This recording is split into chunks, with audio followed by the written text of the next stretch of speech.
je reviens sur la question des masques dans le cas du coronavirus. Qu'est-ce que j'aurais fait, moi, dans la situation de gouvernement, en l'absence de masques? Je serais remonté en amont. J'aurais dit, attendez, les masques, ça sert à quoi? Ça sert à deux choses.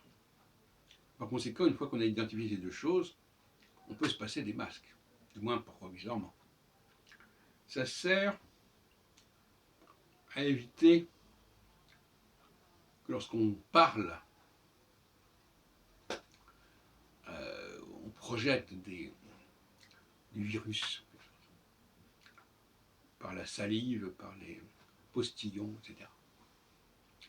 Donc, quand on évite de parler, le problème se résout de lui-même. Parlons le moins possible.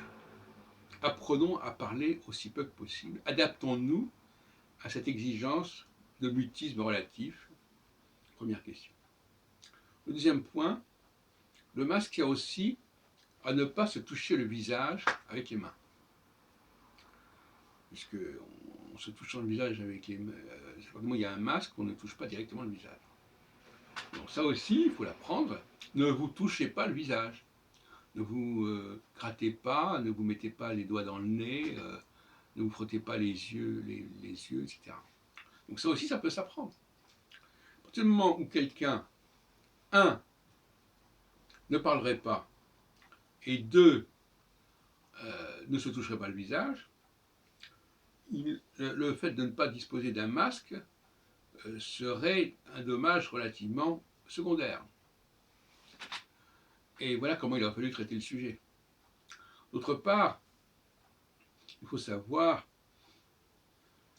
qu'à partir du moment où on explique... Alors, il y a un troisième argument, mais celui-là qui est utilisé par le gouvernement, il faut se dire, puisque nous avons un nombre de lits limités de réanimation, il faut éviter que les gens tombent malades. D'où le déconfinement. Parce que le masque et le déconfinement, c'est les deux mamelles de notre affaire. Au lieu de dire on va augmenter le nombre de lits de réanimation, on déconfine. C'est une conséquence absolument exorbitante et astronomique. On aurait dû nous dire, voilà, écoutez, il va falloir augmenter le nombre de lits, trouvons plus de lits pour désengorger les hôpitaux, et ne déconfinons pas.